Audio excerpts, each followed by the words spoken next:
बाद में ये उनके बेटे थे दोराबजी टाटा, जिन्होंने इंश्योर किया कि उनके बाकी 3 सपने भी हकीकत बनेंगे। साल 1910 तक टाटा का स्टील प्लांट तैयार हो चुका था और स्टील प्रोडक्शन शुरू हो चुकी थी। इसी टाइम के अराउंड फर्स्ट वर्ल्ड वॉर की शुरुआत होती है और ब्रिटिश एम्पायर को सख्त जरूरत पड़ती है स्टील की। ऐसे में टाटा स्टील देश का सबसे बड़ा स्टील सप्लायर बन जाता है। Hello guys, welcome back to another video. तो कैसे हैं आप सब लोग? होप आप सब ठीक होंगे। तो गाइज आज का हमारा रिएक्शन है रतन टाटा के ऊपर। जी हाँ दोस्तों, आज हम बात करने वाले हैं रतन टाटा, जो आज हमारे बीच नहीं रहे। 9 अक्टूबर 2024 को रतन टाटा इस दुनिया को अलविदा कहकर चले गए। रतन टाटा जी जो थे वो देश के धरोहर थे और हम युवा पीढ़ी को काफ़ी इंस्पायर करने वाली एक शख्सियत थी। तो आज की वीडियो में रतन टाटा जी को मिस करते हुए उनके बारे में जानते हैं। ध्रुव राठी की ये वीडियो है जो काफ़ी पुरानी है, ये उनके मेन चैनल पे भी अपलोड है और आप उसे वहां जाके भी देख सकते हैं। तो आइए देखते हैं ये वीडियो और करते हैं रिएक्शन और जानते हैं रतन टाटा जी के बारे में। Let's start. नमस्कार दोस्तों, अपनी जिंदगी के किसी भी हिस्से को उठाकर देख लो, कोई ना कोई टाटा कंपनी का ब्रांड तो जरूर बीच में आएगा। जब आप गाड़ी से ट्रैवल करते हैं, टाटा मोटर्स, ढेर सारी गाड़ियां हैं उनकी। अगर आप फ्लाइट से ट्रैवल करते हैं, विस्तारा एयरलाइंस और अब एयर इंडिया भी है। अगर आप होटलों में रुकते हैं, ताज होटल्स टाटा के हैं। जो आप कपड़े पहनते हैं, टाटा का फैशन ब्रांड है वेस्ट साइड। जो आप ज्वेलरी पहनते हैं, तनिष्क टाटा का है। जब आप चाय पीते हैं, टाटा टी। यहाँ तक कि खाने में जो नमक डलता है, टाटा सॉल्ट। इसके अलावा Tata steel, Tata power, Tata consultancy services. आप यकीन नहीं करोगे दोस्तों, 100 से ज्यादा कंपनीज है टाटा ग्रुप के अंदर। तो कोई हैरानी की बात नहीं है कि टाटा आज के दिन इंडिया के one of the most famous और मोस्ट सक्सेसफुल कंपनीज में से है। लेकिन क्या आप जानते हैं ये कंपनी रातों रात इतनी बड़ी नहीं बन गई। इसे 200 साल का समय लगा था। सही सुना आपने, 200 साल। आज के इस वीडियो में दोस्तों आइए जानते हैं इंडिया की सबसे पुरानी बिजनेस फैमिली की ये दिलचस्प कहानी। क्या है राज टाटा का?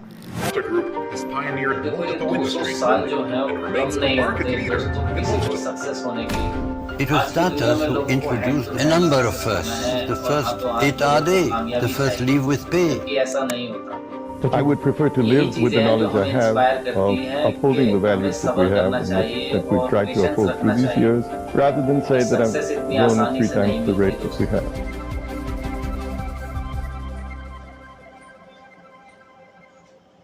हमारी कहानी शुरू होती है दोस्तों साल 1822 में। आज से एग्जैक्टली 200 साल पहले गुजरात में एक गांव में एक पारसी प्रीस्ट के घर में एक लड़के का जन्म होता है, नसरवानजी टाटा। बचपन से ही ये बड़े रेस्टलेस रहे थे, बेचैनी थी इन्हें कुछ बड़ा करने की। कहा जाता है कि अपने गांव में इकलौते ऐसे आदमी थे जो बड़ा स्ट्रांगली फील करते थे कि मुझे अपने गांव से बाहर जाकर कुछ करना है। इनका मानना था कि इनकी डेस्टिनी है। इसी रीजन से सिर्फ 20 साल की उम्र पर ये अपना गांव छोड़कर मुंबई शिफ्ट हो जाते हैं, कोई नया बिजनेस शुरू करने की कोशिश करते हैं। आज के दिन भी बहुत से लड़के ऐसा करते हैं, गांव से शहर शिफ्ट हो जाते हैं नए फ्यूचर की तलाश में। लेकिन फर्क ये था कि इनकी ऑलरेडी एक बीवी थी और बच्चा था। उन जमानों में चाइल्ड मैरिज बड़ी आम बात हुआ करती थी, तो सिर्फ 17-18 साल की उम्र पर इनका बच्चा हो गया। तो ये पूरी फैमिली को लेकर मुंबई शिफ्ट हुए थे और कॉटन ट्रेड से काफी आकर्षित हुए। देखते ही देखते जल्द ही अपना खुद का कॉटन एक्सपोर्ट का बिजनेस चला रहे थे। बिजनेस से जितना भी पैसा आता, इन्होंने इंश्योर किया कि अपने बेटे की एजुकेशन पर खर्च करेंगे। ये कोई कॉम्प्रोमाइज नहीं करना चाहते थे इस चीज पर। इसीलिए इन्होंने अपने बेटे जमशेद जी को बेस्ट एजुकेशन दी। उस वक्त इसका मतलब था इंग्लिश में एजुकेशन दे। तो अब नसरवान जी का जो कॉटन बिजनेस था वो अच्छा चलने लग रहा था और कुछ साल बाद जब जमशेद जी 18-19 साल के हुए, उनकी एजुकेशन खत्म हुई, तो उनके पिता ने डिसाइड किया कि अब इन्हें बिजनेस एक्सपेंशन के लिए हांगकांग भेज देते हैं। आज के जमाने में ये चीज बड़ी आम बात लगेगी कि कोई बिजनेसमैन अपने बेटे को दूसरे देश में भेज रहा है बिजनेस एक्सपेंशन के लिए। लेकिन दोस्तों याद रखिए, ये साल 1859 था। एयर ट्रैवल इन्वेंट होने में अभी भी 55 साल बाकी थे। उन दिनों में बड़ा ही लंबा जहाज से सफर तय करना पड़ता था। तो 1859 में जमशेद जी जब सिर्फ 20 साल के थे खुद, उनके पिता ने उन्हें इस मिशन पर भेजा कि हांगकांग में जाकर एक ऑफिस सेटअप किया। इंटरेस्टिंगली जमशेद जी भी अकेले नहीं थे, इनकी ऑलरेडी शादी हो चुकी थी, इनकी एक बीवी थी और एक बच्चा था। तो बिल्कुल भी आसान डिसीजन नहीं था ये, अपने पूरे परिवार को लेकर किसी दूसरी कंट्री शिफ्ट हो जाना, वहां पर बिजनेस करने की कोशिश करना। लेकिन जमशेद जी में भी बहुत उत्साह था और ये भरपूर तरीके से सक्सेसफुल हुए। 65 साल की अपनी जिंदगी में जमशेद जी ने 3 अलग अलग कॉन्टिनेंट्स पर काम किया। इंडिया में ढेर सारी नई कॉटन मिल्स खोली, उनके मालिक बने। इसके साथ ही साथ इंडिया की पहली स्टील फैक्ट्री की कंस्ट्रक्शन शुरू करी और इंडिया का पहला 5 स्टार होटल खोला। ये होटल एक्चुअली में इंडिया का पहला होटल था जिसमें इलेक्ट्रिसिटी थी, जिसमें बिजली आती थी। क्या आप गेस कर सकते हो कौन सा है ये होटल? वीडियो पॉज करके 2 सेकंड सोचो। सही जवाब है मुंबई में द ताजमहल होटल। आज के दिन तक ये इंडिया के one of the most prestigious hotels में से आता है। साल 1904 में जब जमशेदजी टाटा का देहांत हुआ, अपने पीछे वो एक ऐसी लेगेसी छोड़कर गए जिसे आज तक मैच करना बहुत मुश्किल है। और मैं ये सिर्फ बिजनेस के सेंस में नहीं कह रहा हूं, आज के जमाने में एक प्रॉफिटेबल बिजनेस बनाना तो बड़ी आम बात बन चुकी है। ढेरों आपको बिजनेसेस ऐसे मिलेंगे जो पैसे के लिए काम करते हैं, लेकिन जमशेद जी ने एक शानदार लेगेसी बनाई प्रिंसिपल्स और एथिक्स की भी। कुछ एग्जांपल से समझाता हूं। साल 1874 में जमशेद जी ने अपनी पहली कॉटन मिल की फैक्ट्री खोली नागपुर में। ये इनका पहला एक्सपीरियंस था कॉटन ट्रेड के बिजनेस से हटकर कॉटन प्रोडक्शन के बिजनेस में आने का। तो जब भी आप कोई नया बिजनेस करते हो, नई प्रॉब्लम्स इनकाउंटर करते हो, इन्होंने देखा कि इनकी इस नागपुर की कॉटन मिल में जो मजदूर काम करने लग रहे हैं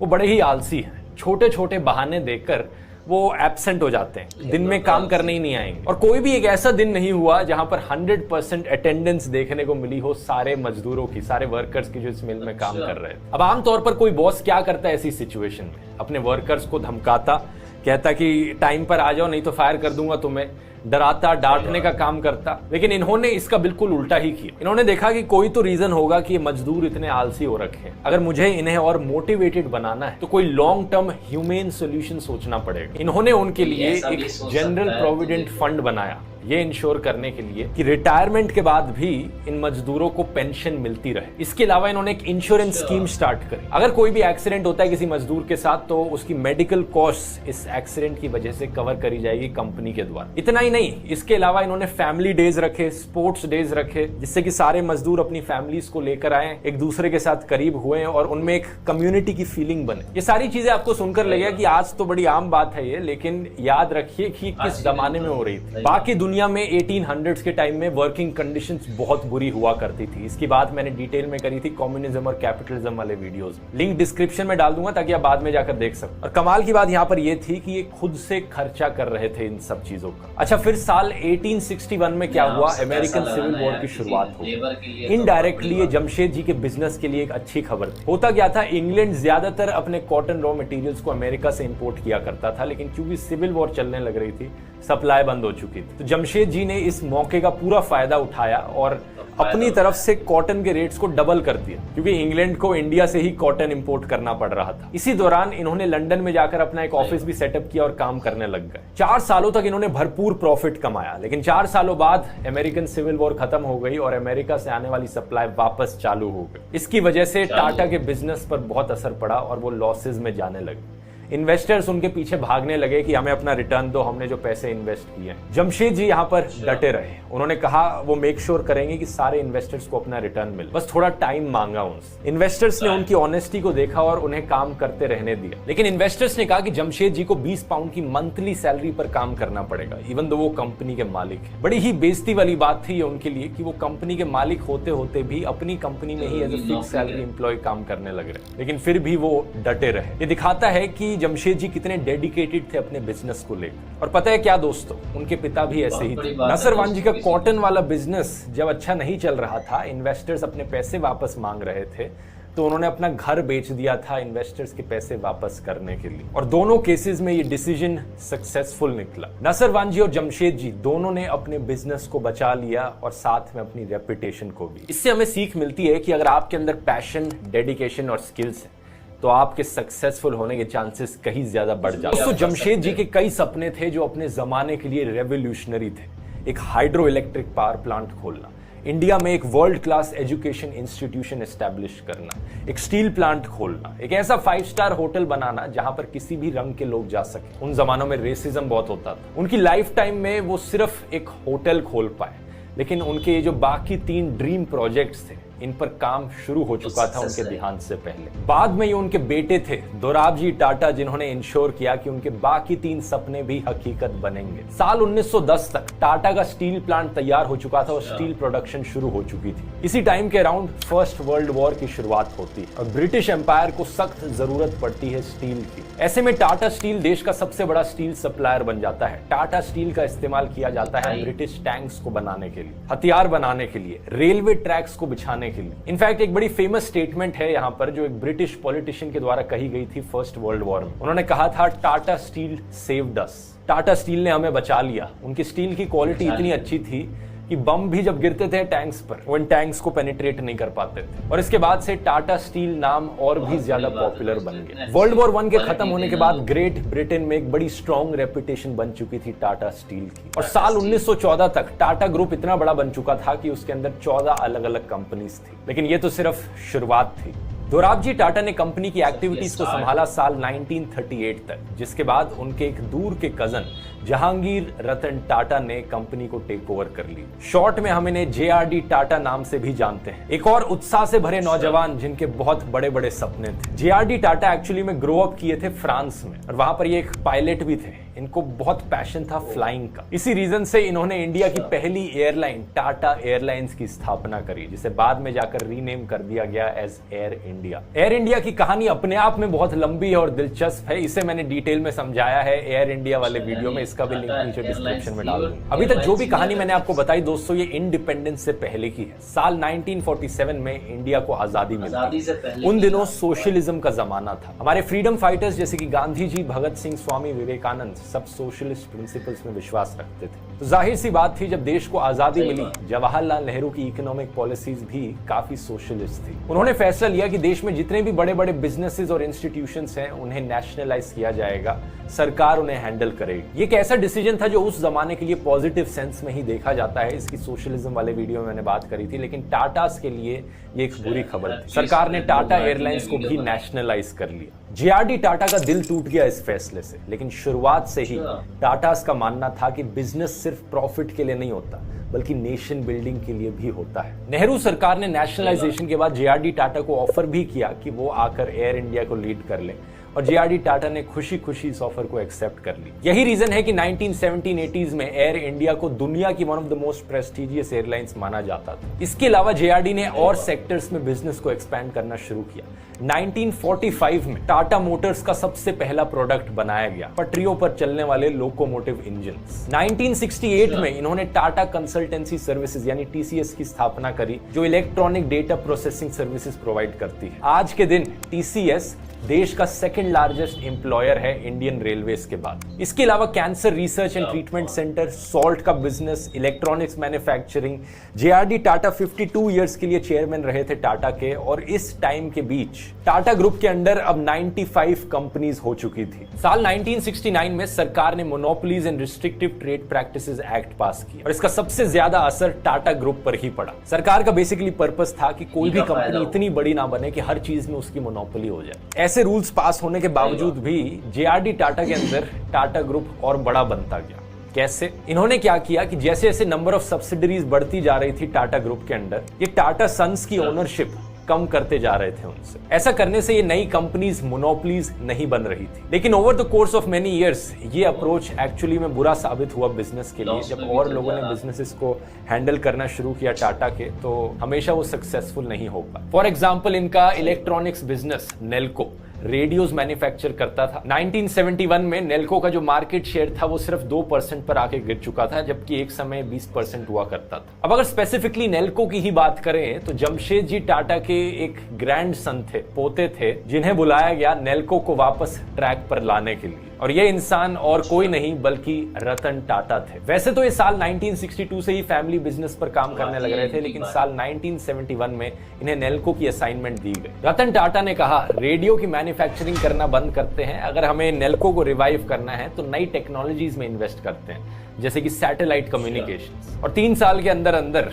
बिजनेस टर्न अराउंड हो गया और 1975 तक नेल्को का मार्केट शेयर वापस 20% पर आ गया। अनफॉर्चुनेटली इस टाइम के दौरान इमरजेंसी घोषित करी गई और इससे नेल्को के बिजनेस पर वापस एक बुरा असर पड़ा। इवेंचुअली उसकी वजह से इसे शट डाउन होना पड़ा। लेकिन पता है क्या दोस्तों, कुछ ऐसी ही कहानी है नागपुर की उस कॉटन मिल की जिसे जमशेद जी के द्वारा सेटअप किया गया था। रतन टाटा को रिस्पॉन्सिबिलिटी दी गई कि उसे रिवाइव करें वो, और ये मिशन भी सक्सेसफुल होते होते रह गए। लेकिन इस पॉइंट तक आते आते सीनियर मैनेजमेंट ने देख लिया था कि रतन टाटा कितने केपेबल है। इसी रीजन से साल 1991 में उन्हें अनाउंस किया गया as the successor of JRD Tata और उन्हें बना दिया गया the chairman of Tata group. 1991 दोस्तों वही साल था जब इंडिया के फाइनेंस मिनिस्टर मनमोहन सिंह जी ने अनाउंस किया था कि इंडिया लिबरलाइज हो रहा है, अपने मार्केट को बाकी दुनिया के लिए खोल रहा है। सडनली इंडिया ने सोशलिस्ट मॉडल को छोड़ा और कैपिटलिस्ट मॉडल की तरफ मुड़ने लगा। कहा जाता है कि उस वक्त इंडिया की इकोनॉमी को बचाने का ये इकलौता तरीका था। टाटा ग्रुप के पर्सपेक्टिव से देखा जाए तो ऐसा होता देखकर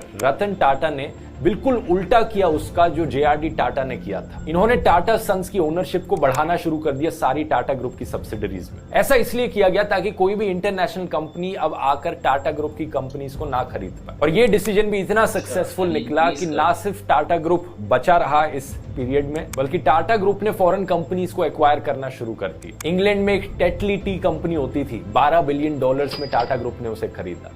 यूरोप में एक स्टील जायंट था कोरस करके, टाटा ग्रुप ने उसे खरीद लिया। एक और ऐसी ही इंटरेस्टिंग कहानी है जैगुआर लैंड रोवर कंपनी की। कार मैन्युफैक्चरिंग कंपनी यूके की थी, लेकिन जब बात करी जा रही थी इस कंपनी को बेच दिया जाए तो इस कंपनी के वर्कर्स ने कहा कि हम खुद चाहते हैं कि टाटा कंपनी हमारी कंपनी को टेक ओवर कर। जैगुआर लैंड रोवर को 3-4 कंपनीज से ऑफर्स मिले थे, तो इन 3-4 कंपनीज में से इस कंपनी के वर्कर्स ने टाटा को चुना। ये एक लग्जरी ब्रांड था, लेकिन इसका मतलब ये नहीं था कि टाटा अपने ग्रास रूट लेवल कस्टमर्स को भूल गया था। नवंबर 2003 में कहा जाता है कि रतन टाटा ने एक फैमिली को देखा स्कूटर पे ट्रैवल करते हुए। 4 लोग एक ही स्कूटर पर फंस के बैठे हुए थे, बारिश होने लग रही थी, बड़ी मुश्किल तरीके से वो किसी तरीके से मैनेज कर पा रहे थे। 5 साल बाद रतन टाटा ने टाटा नैनो कार लॉन्च करी और लॉन्च करते वक्त उन्होंने एक कहानी सुनाई। टाटा ग्रुप का मानना है कि उनके बिजनेस की कोर फिलॉसफी है सोशल अपलिफ्टमेंट, तो वो लोअर मिडिल क्लास लोगों को चांस देना चाहते थे कि वो अपनी गाड़ी ओन कर सके। सिर्फ 1 लाख रुपए, दुनिया की सबसे सस्ती गाड़ी। ये एक अलग कहानी है कि इस गाड़ी की मार्केटिंग स्ट्रैटेजी बहुत ही खराब थी। इन्होंने इसे इस तरीके से मार्केट किया कि देखो सबसे सस्ती गाड़ी है, सिर्फ 1 लाख रुपए की गाड़ी है। लेकिन ये नहीं सोचा कि लोगों के मन में परसेप्शन क्या आएगा जब वो ये चीज सुनेंगे।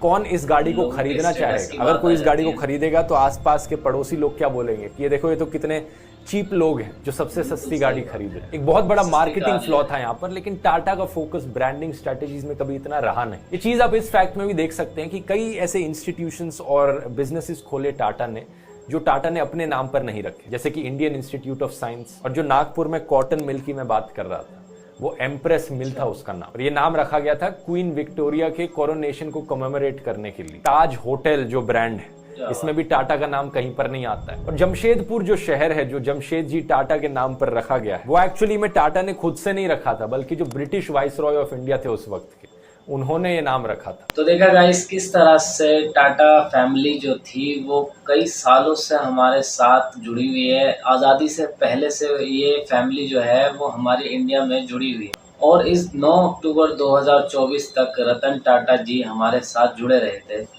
और वो इस दुनिया से अलविदा कहकर चले गए। लेकिन इनका क्या इम्प्रेशन था इस देश के लिए और क्या सोचते थे इस देश के लिए, ये आप इस वीडियो में जान गए होंगे। रतन टाटा जी ने हमारे लिए काफ़ी कुछ बनाया है जिससे हम इंस्पायर हो सकते हैं। तो ये थी रतन टाटा फैमिली की पूरी एक कहानी जो ध्रुव राठी ने एक्सप्लेन की है। तो आज की वीडियो में बस इतना ही। आई होप आपको मेरे रिएक्शन के साथ साथ ये सब फैक्ट्स भी समझ आए होंगे। उम्मीद करते हैं आपको वीडियो पसंद आई होगी। बाकी वीडियो को like, comment, share and subscribe जरूर करें। मिलते हैं एक ऐसी अच्छी इंटरेस्टिंग वीडियो के साथ, तब तक के लिए